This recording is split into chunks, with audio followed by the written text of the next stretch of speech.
You know, it's one important evolution. If you talk about human rights and protections many years ago in ASEAN member state, we hear about this kind of approach about Asian values, and it was a little bit controversial comparing to the Universal Declaration of Human Rights.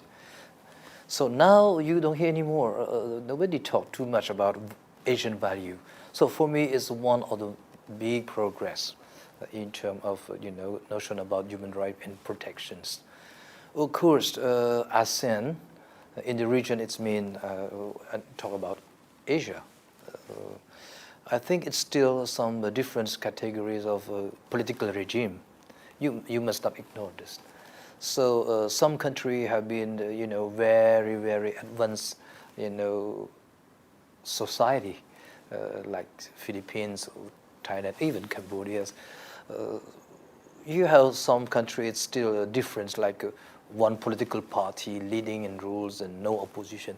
So from this point of view, I think we made some progress. Now we have a charters. We have we call ICRs, ASEAN Intergovernmental Commission for Human Rights. Oh, many years ago we could not talk about this, but now the point is how we are sincere and how we commit ourselves on these directions. But for me, I think UNHCR, ICRC, and the other organizations involved in human rights and civilian protection must be encouraged by this new situation.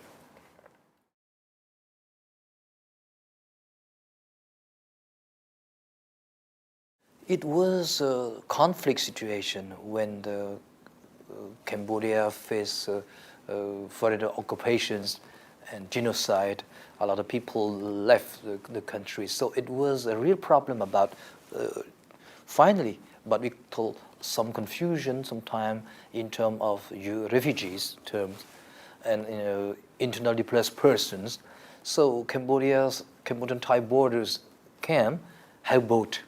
One is when they cross the borders to Thailand during this conflict during the 79, 81, conflicts.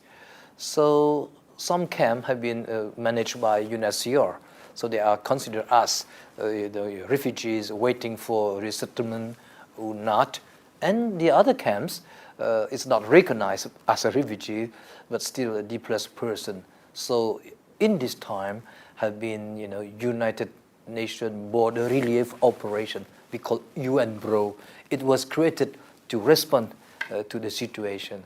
So I think it's a very, very complicated situation because some refugees, have been used by some political faction during this time. Could be freedom fighters against foreign occupations. They are displaced person, but at the same time, they could be, fighters.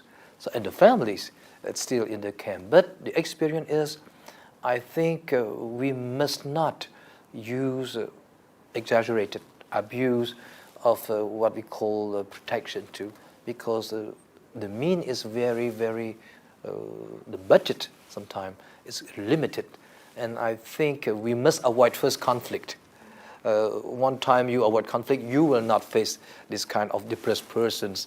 I think we must look to peaceful resolution, confident building between nations. I think we must avoid absolutely arms, conflict, because it's bring first destabilize the region, and second will create this kind of displaced person or refugees. So if I may say, in the future, before go to arms options and weapons, I think ruling governments, stakeholder must think about peaceful solutions. It's mean prevention diplomacy, so CBM, confident building measure. I think is one of the most important option, and not go to war.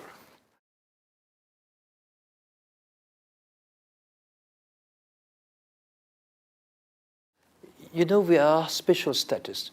I think Human Rights National Committee must be set up as soon as possible. And we have a National Committee on Human Rights set up by the government. But I think civil society, the other actors as the non-government organizations, human rights, must come in.